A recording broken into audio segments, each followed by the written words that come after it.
Vamos lá. 2 Pedro, capítulo 2, são os 22 versículos, temos muito trabalho para fazer em 40 minutos, então não vou nem me alongar aqui não. Abra aí o texto e vamos fazer a leitura. 2 Pedro, capítulo 2, do verso 1 ao 22.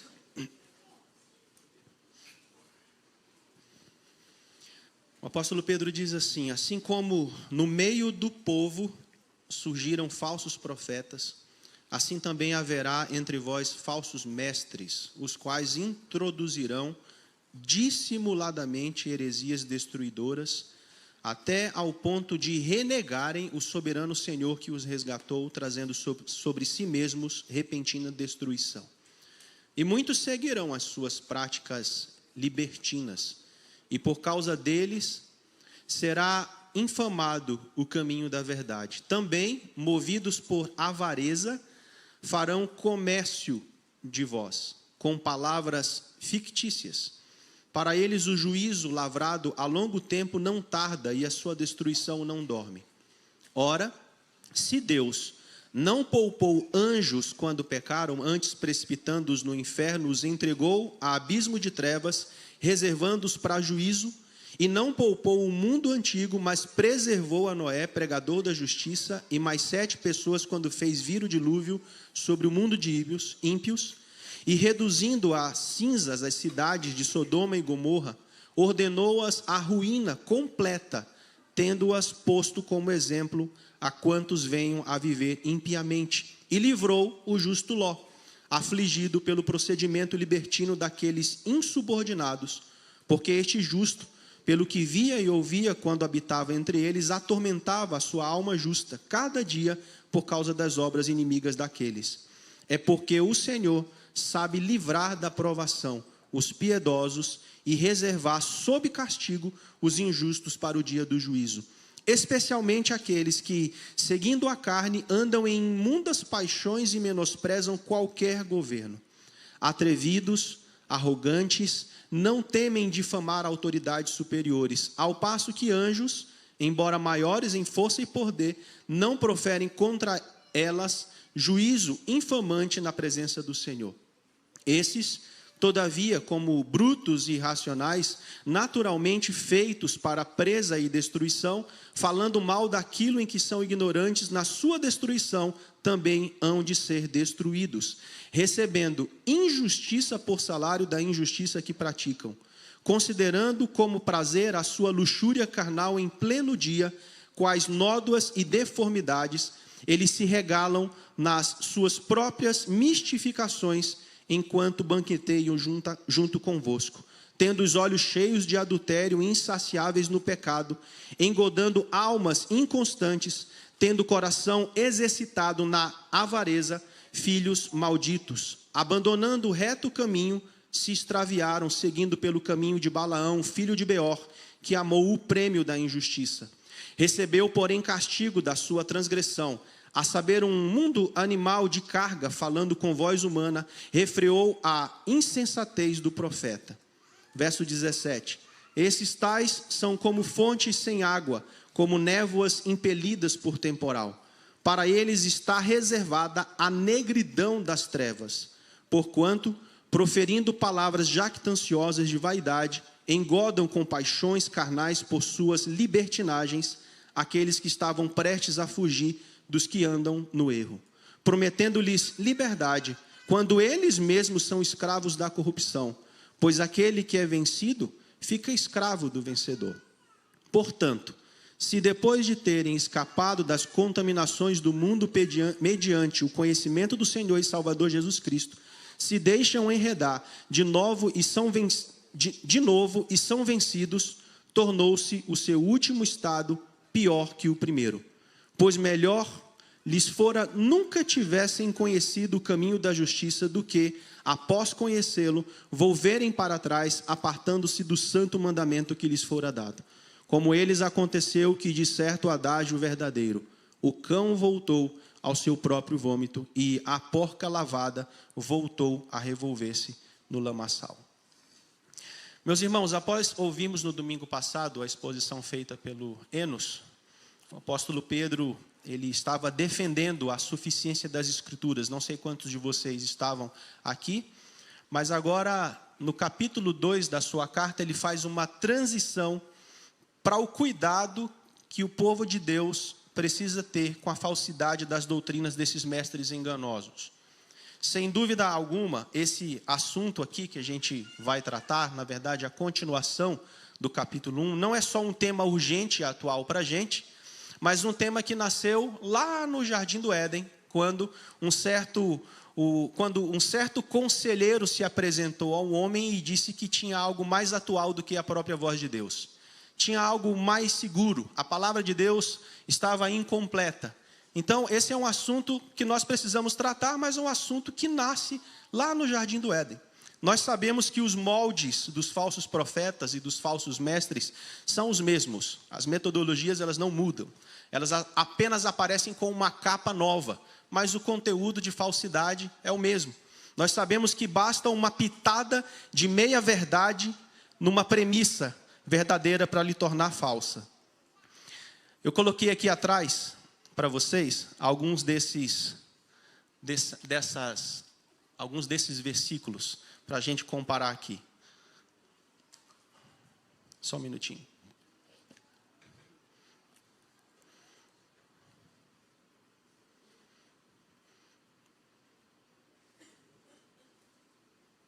No capítulo 4 de Mateus,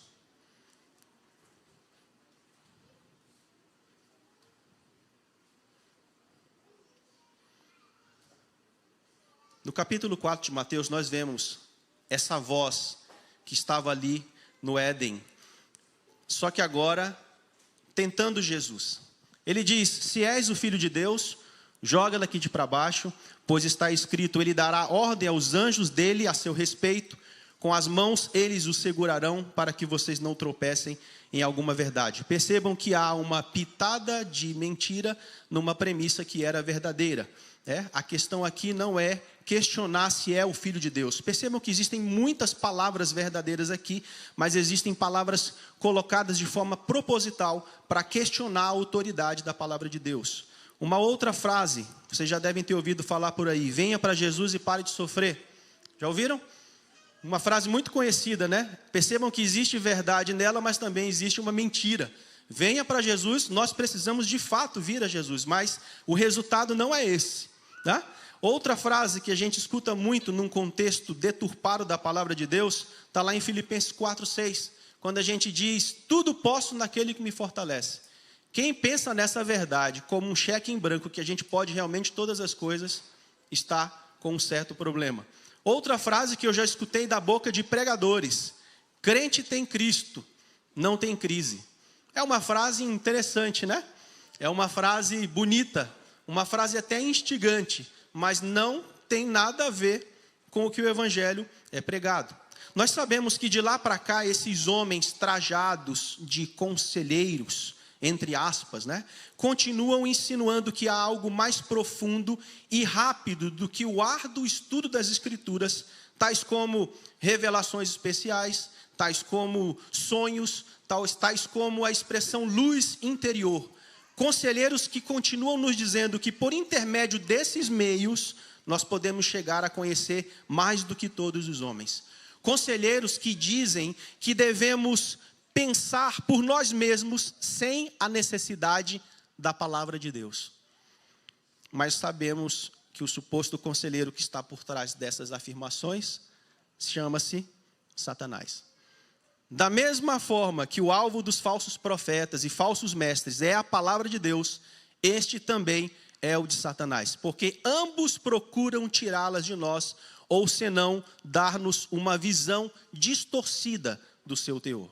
Aqui nesse contexto dos nossos irmãos da igreja primitiva, os falsos profetas alegavam dolosamente ser profetas ou profetizavam coisas falsas. Já os falsos mestres ensinavam as doutrinas falsas dos falsos profetas.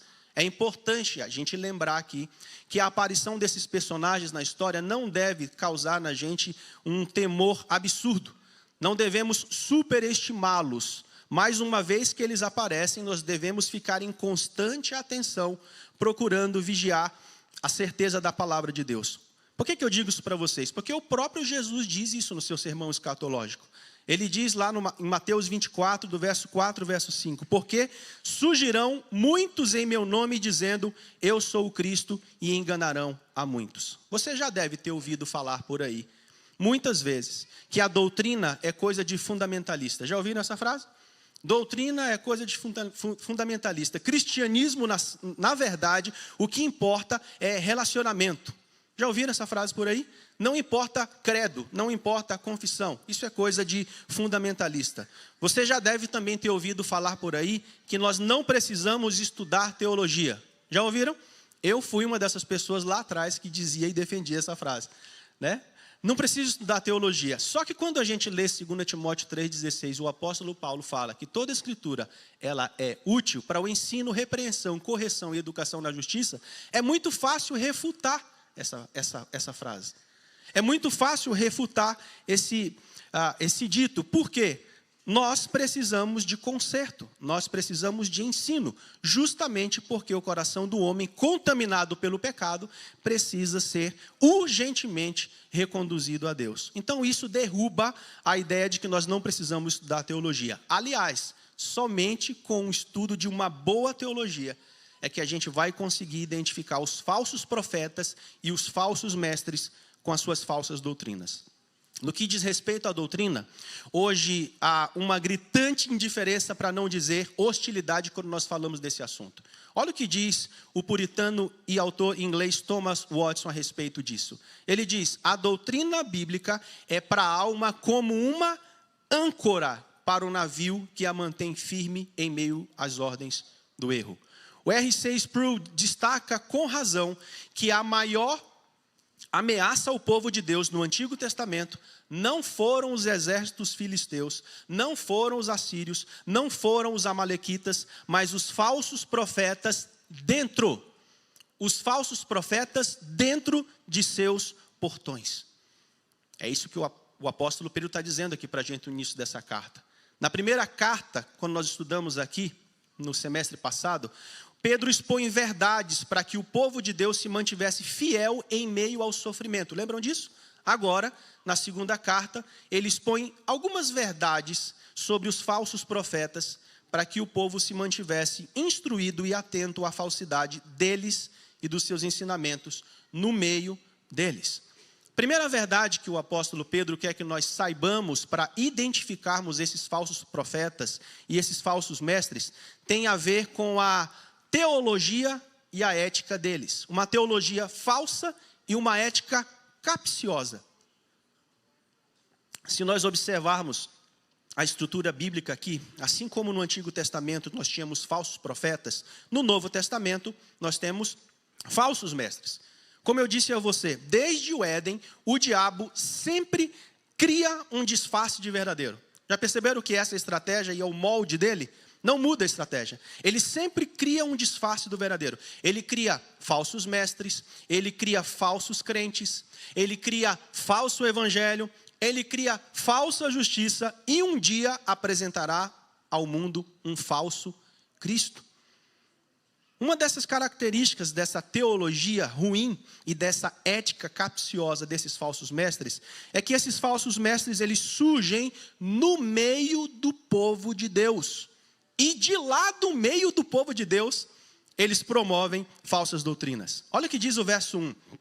Assim como no meio do povo surgiram falsos profetas, assim também haverá entre vós falsos mestres, os quais introduzirão dissimuladamente heresias destruidoras até o ponto de renegarem o soberano Senhor que os resgatou, trazendo sobre si mesmos repentina destruição. Meus irmãos, vejam como esse movimento é um movimento diabólico, um movimento do mal.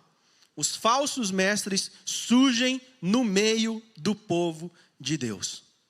Os falsos mestres pousam como ministros do evangelho e é por isso que eles são tão perigosos. Não seria de estranhar se eu dissesse que eles podem estar sentados conosco aqui nesse momento. Se o texto diz que ele parte de entre o povo de Deus, é muito possível que em algumas das nossas reuniões, nós tenhamos os falsos mestres conosco. É lógico que a gente não vai ficar olhando para o lado e ficar avaliando as pessoas assim, né? Mas a gente precisa ter uma boa teologia.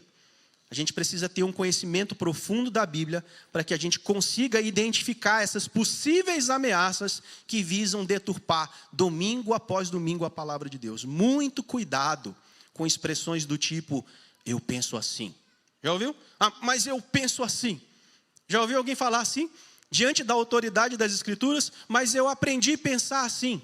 Na verdade, todo crente tem que dizer, eu aprendi a pensar o que a Bíblia me diz. Já ouviu a expressão, mas eu acho que... Já ouviu a expressão, não, eu acho que isso é relativo, hein? Isso que você está falando aí é relativo. Já ouviu a expressão ressignificar? Essa aí me dá arrepios. Eu posso até citar o nome do pregador, mas não vou fazer isso aqui. Mas tem um pregador que me encantou há uns 10, 15 anos, quando eu escutei ele falar essa palavra ressignificar. Muito cuidado. Ele não se contentou com ressignificar e transformou para atualizar. Talvez vocês consigam identificar agora.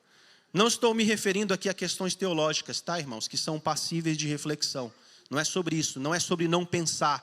Como as escolas escatológicas, por exemplo, como as lentes hermenêuticas, como o dispensacionalismo, o aliancismo, uma vez que nós temos irmãos verdadeiramente comprometidos com o Evangelho, que caminham biblicamente com essas verdades. Eu estou me referindo às bases da fé cristã que não podem ser recriadas. Eu estou me referindo às bases da fé cristã que não podem ser atualizadas ou relativizadas, como a doutrina da Trindade, como a depravação do homem, como a salvação somente pela fé, como a encarnação, como a expiação de Cristo, como a suficiência das Escrituras, como foi pregado no domingo passado. Muito cuidado quando vocês ouvirem alguém dando muito espaço para que outras ciências, por exemplo, evoquem a autoridade da ciência mãe, que é a teologia. Muito cuidado. Aqui Pedro denuncia tanto a falsa doutrina como o método enganador. Pedro chama as falsas doutrinas pregadas pelos falsos mestres de heresias destruidoras, heresias que causam grandes desastres. Essas heresias ou falsas doutrinas não eram pregadas de forma escancarada, mas eram pregadas de forma dissimulada. Alguma semelhança com os nossos dias? Bem que hoje é mais escancarado, né? O pessoal está sem pudor mesmo e prega realmente o falso evangelho e não tem vergonha na cara. O Michael Green diz no seu comentário que o ensino dos falsos profetas era recheado de bajulação. As suas ambições eram financeiras. Suas práticas eram dissolutas. Vá pegando essas marcas aí. A sua consciência era amortecida e o seu alvo era o engano. Isso é muito sério, irmãos. Muito sério. Numa certa ocasião, eu fui falar numa igreja a convite de uma pessoa que é séria na palavra. Inicialmente, eu vi as características da igreja, vi a possibilidade de pregar o evangelho lá e fui pregar o evangelho lá com fidelidade. Mas ao final da pregação, uma coisa me aconteceu que eu fiquei um pouco preocupado e atento sobre a condição daquela igreja. Eu percebi que tinha uma certa bajulação do pastor comigo. Esse pastor olhou para mim e disse assim, pastor, o senhor está vendo esse telão aí atrás? A gente acabou de comprar esse telão. E o senhor foi o primeiro a pregar no nosso telão. Falei, bacana. E aí? De repente eu vejo esse cidadão me bajulando, tirando um carnezinho do bolso. Eu falei, não acredito que isso ainda existe. E ele disse assim, irmãos, levantem as mãos quem não pegou o carnê, porque todos vocês vão contribuir para a gente pagar esse telão. Eu olhei, fiquei um pouco constrangido e falei, não deve estar brincando. E ele repetiu, levantem a mão. Todos vocês vão, não baixa a mão, fica com a mão levantada que eu vou aí e os diáconos vão levar o carnê até vocês.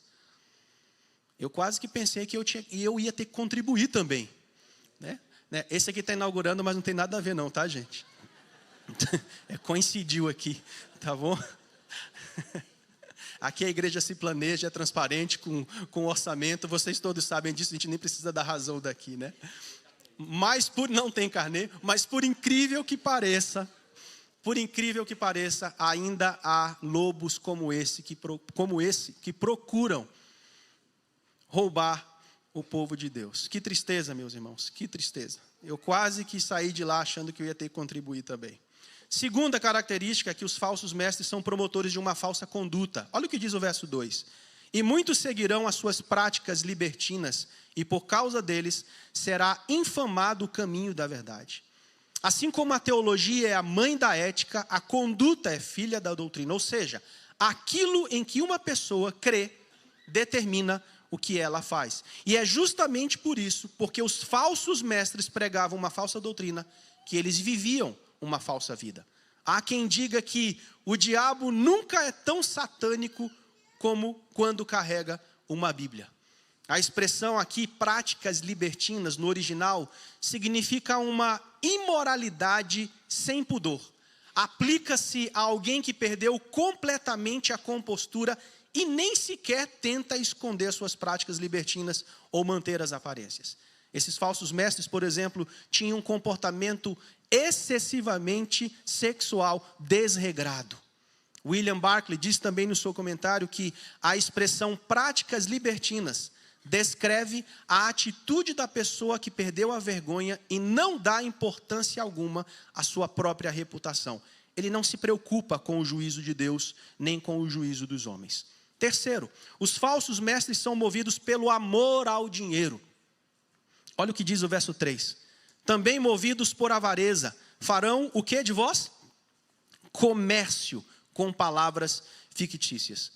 Tanto a falsa teologia como a falsa moralidade dos mestres enganosos eram governadas pela sua avareza. A palavra avareza também no original significa o desejo de possuir mais. Essas pessoas são incessantes. Os falsos mestres estavam interessados nos bens das pessoas e não na salvação dessas pessoas. Irmãos, um comentário em particular. Eu confesso que eu tenho dificuldade com pastores com mega salários, viu? Tenho muita dificuldade. Quando eu vejo esses pastores aí de fora com mega salários, eu acredito que o ideal seja aquilo que é justo na realidade da sua comunidade. Eu acho que esse é o filtro. Nem aquém, nem além. Eu entendo que pastorado não combina, por exemplo, com a palavra ostentação. Não funciona, pastorado e ostentação. Se a gente olhar para a postura do pastor, para a conduta e a ética do pastor, dos líderes, não combina pastorado com ostentação. Se pastores forem ricos, que sejam por algum tipo de herança. Se pastores forem ricos, que sejam por algum trabalho antes do ministério, que não sejam ricos por causa do ministério. Afinal, as histórias pastorais mostram que geralmente pastores muito ricos terminam como? Se perdem. As histórias mostram, nós temos relatos disso. A parte B do verso 3 diz que para eles o juízo está lavrado e a sua destruição não dorme, ou seja, eles podem enganar muitos por longo tempo, mas o juízo um dia os alcançará. O apóstolo Pedro está dizendo, fiquem atentos à teologia e à ética capciosa desses falsos mestres, desses falsos líderes. A segunda verdade tem a ver com a condenação dos falsos mestres. Pedro, além de anunciar a destruição certa dos falsos mestres, também agora ele exemplifica.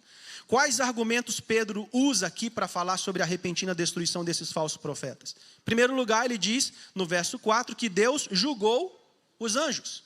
Ora, se Deus não poupou anjos quando pecaram, antes precipitando-os no inferno, os entregou a abismo de trevas, reservando-os para juízo. Kistemaker diz que o argumento de Pedro vai do maior para o menor. Ele diz, se Deus não poupou os anjos que estavam em sua glória no céu e os lançou ao inferno, não punirá os mestres que insistem em fazer o povo desviar? Essa pergunta aí já traz a sua própria resposta.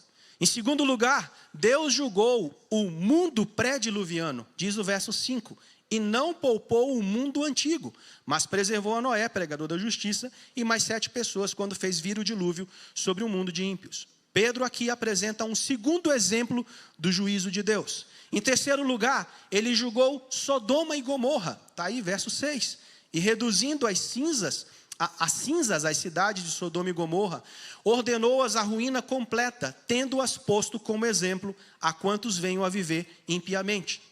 Sodoma e Gomorra aqui, irmãos, eram cidades violentas e pervertidas sexualmente. O pecado dessas cidades subiu até Deus. Então ele enviou seus anjos para exercer o juízo divino sobre as cidades que foram devoradas. Michael Green disse que esta destruição total foi permitida por Deus a fim de inculcar às gerações seguintes a lição de que a injustiça termina na ruína. O ensino e o comportamento falsos sempre acabam produzindo sofrimento e desastre, seja nos dias de Ló, seja nos dias de Pedro, seja nos nossos próprios dias. Ao passo que Deus puniu Sodoma e Gomorra, o que ele fez com Ló? Ele livrou o justo Ló. Diz aí do verso 7 ao verso 9, afligido pelo procedimento libertino daqueles insubordinados, porque este justo, pelo que via e ouvia, quando habitava entre eles, atormentava sua alma justa, cada dia, por causa das obras iníquas daqueles. É porque o Senhor sabe livrar da provação os piedosos. Portanto, dessa mesma forma que tirou Ló de Sodoma, portanto, da mesma forma que o Senhor tirou Ló de Sodoma, o Senhor também pode nos livrar quando nós formos testados nessas questões. Terceira verdade que o apóstolo Pedro traz para a gente aqui, para que a gente consiga identificar falsos profetas e falsos mestres. Fiquem atentos à conduta pervertida deles. O apóstolo Pedro passa agora a descrever o caráter disforme e a conduta reprovável dos falsos mestres. Primeiro, o pecado da maledicência, verso 10 e verso 11. Ele diz o seguinte: especialmente aqueles que, seguindo a carne, andam em imundas paixões e menosprezam qualquer governo. Qual é a característica deles? São atrevidos, são arrogantes, não temem difamar autoridades superiores, ao passo que anjos, embora maiores em força e poder, não proferem contra elas juízo infamante na presença do Senhor. Meus irmãos, os falsos mestres eram homens carnais, eram os homens que se entregavam a uma vida sexual dissoluta e imoral. Eles não admitiam seus pecados, eles não aceitavam ser corrigidos. Eles não suportavam limites nem princípios. E aqui um cuidado, muito cuidado com pastores que deixam transparecer que não erram. Muito cuidado com pastores que deixam transparecer que não erram. Ao mesmo tempo, tenham muito cuidado com pastores que erram e vivem no erro. Não é um extremo nem o outro, porque isso pode ser um indício de um falso mestre. Eu digo isso porque aqui haviam homens que desafiavam a Deus e aos homens e se encantaram demais consigo mesmos.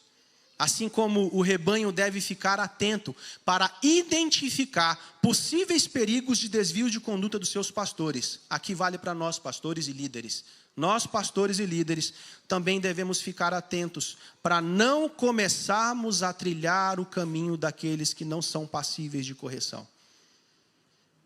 Isso aqui é dito o tempo todo pelos pastores da igreja. Se tivermos errado com vocês, nos procurem. Mas nos procurem com a palavra na mão. Não vai ter problema nenhum receber uma repreensão, desde que seja com a palavra na mão. Entre você e nós, a autoridade é a mesma. Estamos submissos à palavra de Deus. Se errarmos com você, nos procure com a palavra na mão. E com a palavra contextualizada, com o texto correto. Não com um texto deturpado, como faziam esses homens aqui. Segundo pecado deles é o pecado da blasfêmia, verso 12. Diz aí: esses, todavia, como brutos e irracionais, naturalmente feitos para presa e destruição, falando mal daquilo em que são ignorantes na sua destruição, também hão de ser destruídos. Os falsos mestres queriam ser doutores nos assuntos espirituais, quando na verdade eram totalmente ignorantes. E isso acontece com os falsos mestres até hoje. Eles pronunciam palavras impiedosas contra a sã doutrina e contra os servos de Deus. Acreditem, mas dentro do próprio seminário, uma certa feita escutei um candidato ao ministério dizer: só porque está na Bíblia? Eu falei: é sério? Só porque está na Bíblia? Acreditem, irmãos, acreditem. Terceiro, o pecado do adultério, verso 13 e verso 14. Agora o apóstolo Pedro aprofunda mais ainda a sua descrição da vida adúltera desses libertinos hereges. Diz no verso 13, 14, considerando como prazer a sua luxúria carnal em pleno dia, quais nódoas e deformidades, eles se regalam nas suas próprias mistificações, enquanto banqueteiam junto convosco. Olha a lembrança, isso acontece entre nós. Eles participam das nossas coisas, tendo os olhos cheios de adultério, insaciáveis no pecado, engodando almas inconstantes, tendo o coração exercitado na avareza, filhos malditos. Os falsos mestres não apenas eram adúlteros, mas eram desavergonhados, pois praticavam suas imoralidades à luz do dia. Eles viviam abertamente na prática da luxúria carnal.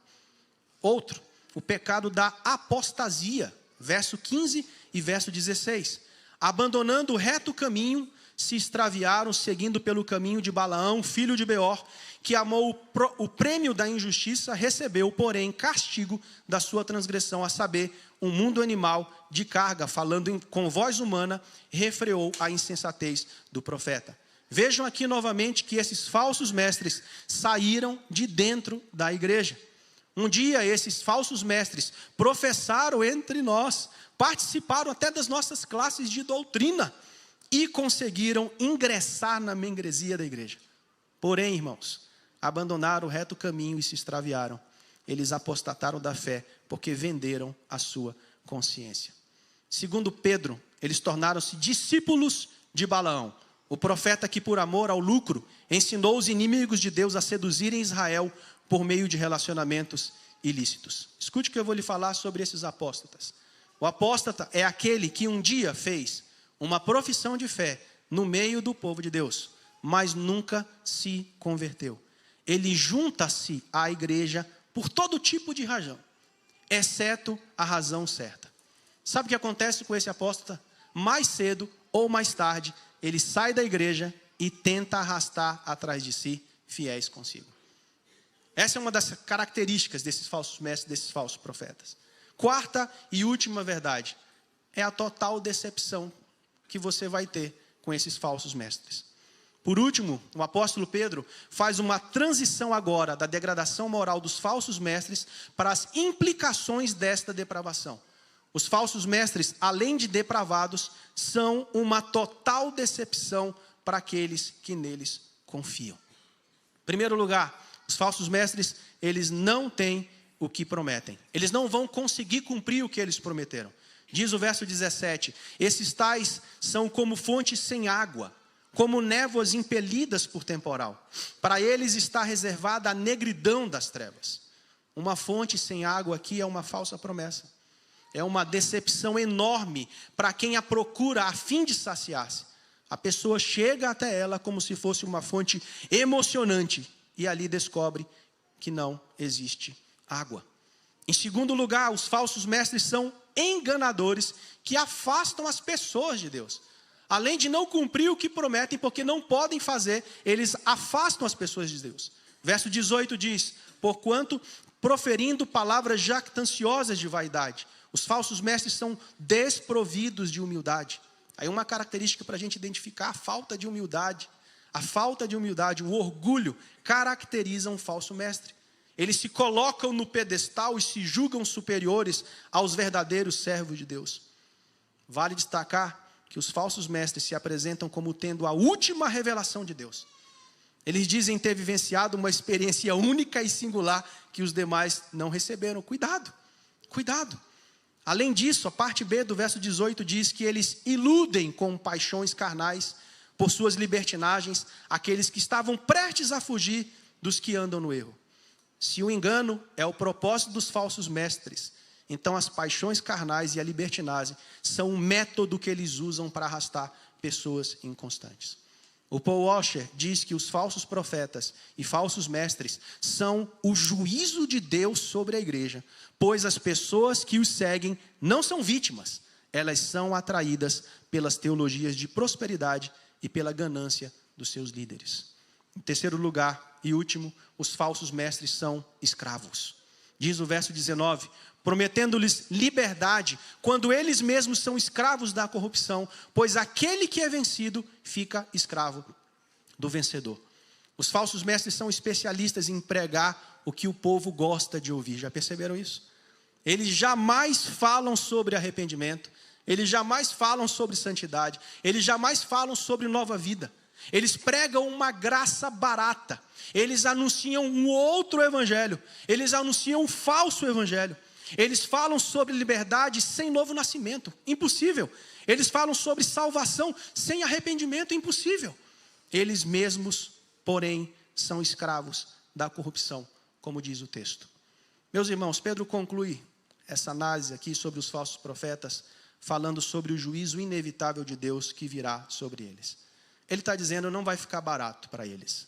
É isso que ele está dizendo. Isso deve provocar no nosso coração temor pela palavra de Deus. Não só eles, mas também nós. Quando muitas vezes corremos o risco de nos tornar com essas características.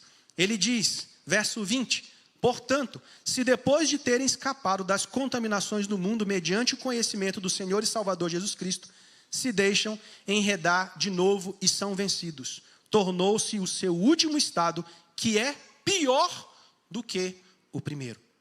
O pecado desses falsos mestres não é de ignorância, porque eles conheciam a verdade e mesmo assim a desprezaram.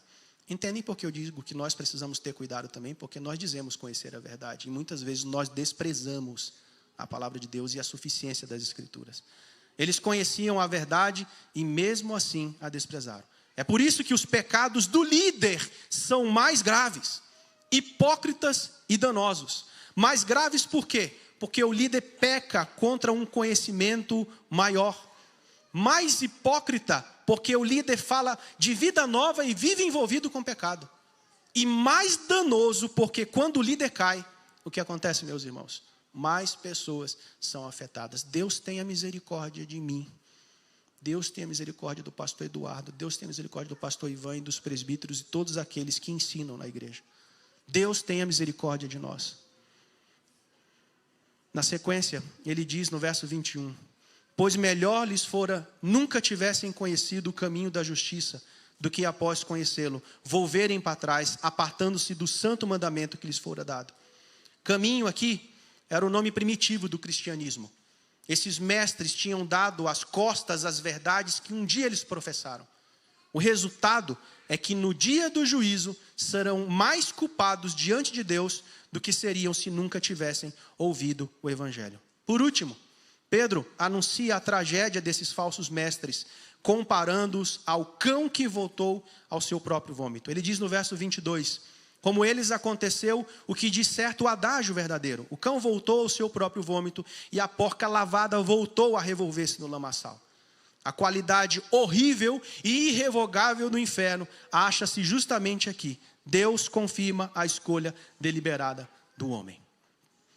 Termino aqui com a citação do Wallace Risby, que diz o seguinte: o porco foi lavado por fora, mas continuou sendo um porco. O cão foi limpo por dentro, mas continuou sendo um cão. O porco parecia melhor e o cão se sentia melhor, mas nenhum dos dois havia mudado. Cada um continuou tendo a mesma natureza, não uma nova. Isto explica porque os dois voltaram à sua antiga vida. Fazia parte de sua natureza. Eu oro para que nós sejamos profundos conhecedores da palavra de Deus, meus irmãos. E assim nós tenhamos conteúdo suficiente e discernimento bíblico para não só perceber quem são aqueles falsos mestres infiltrados aonde? No meio do povo de Deus, mas também afugentá-los do meio do rebanho. Que o Senhor tenha misericórdia de nós e abra os nossos olhos espirituais. Nos dê força, nos dê amor, mas também nos dê firmeza nessas questões. Vamos orar?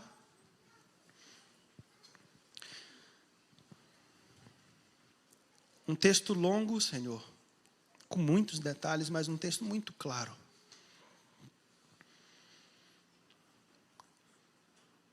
Um texto que abre os nossos olhos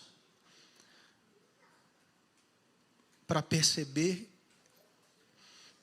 esses falsos mestres e profetas que se infiltram no meio do teu povo, mas ao mesmo tempo um texto que chama a nossa atenção.